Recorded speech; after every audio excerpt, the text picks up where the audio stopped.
Some years ago, our chaplain was called to the local hospital, to the maternity ward, to go and see a 14-year-old young girl who'd just given birth. The nurse who called her said, "This young girl's very depressed. Please come and see her." And in our country, the baby is next to the mother in a little crib. And they put the name of the baby above the crib. And as our chaplain walked into this maternity ward and saw the mother and the crib, she saw the name of the baby, Aliku Itemba, which means no hope.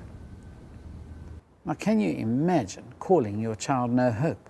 No hope, come here. No hope, go there. And so our chaplain startled and said, "Who named this child? I mean, don't give a child a name like this." And this little 14-year-old girl sort of lifted her head out from under the sheets and she said, "I did." She said, "Why on earth would you name a child no hope?" He said, "Well, you see, it's like this. My mother died with HIV and AIDS. I moved in with my auntie. She died with AIDS. So I moved in with some kind neighbors who I didn't really know. And they had a 16-year-old son. And he said to me, 'Girl, you got to pay to stay here. And the way you pay to stay here is by giving me sex.'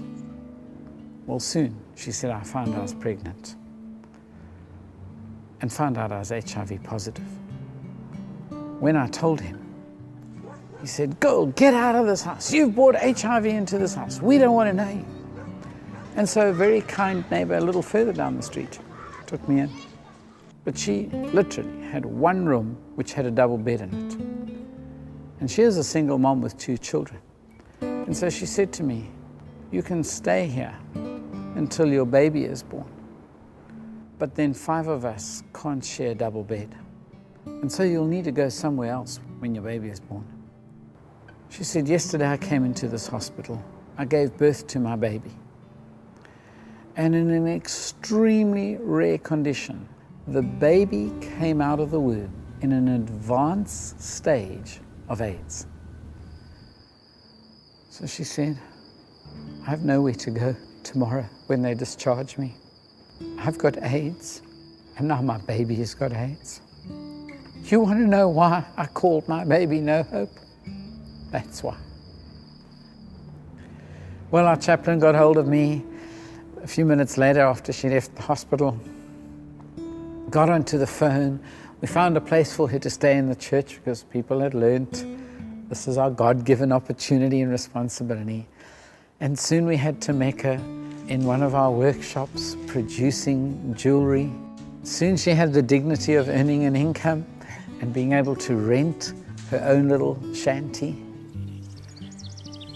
And 3 months later, I walked into the Living Hope buildings and our chaplain called me and she said, "Pastor John, come." She said, "Here's Tameka. She has something to tell you."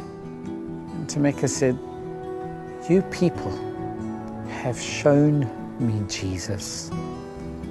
Now please help me find him so that he is mine too." A few months later, she walked back into the center and she said, "Will someone please take me to the Department of Home Affairs?" Now, Home Affairs is where we register births and marriages and deaths. And they said, "Tameka, why do you want to go to Home Affairs?" She said, "I want to change my baby's name." I said, "What do you want to call your baby?" She said, "I want to change my baby's name to Leletu, which means the Lord is my hope." And you see, that story best describes what Living Hope is all about. We seek to take people who have no hope and introduce them to Jesus so that they become people of dignity and self-worth, so they can say, "The Lord is my hope."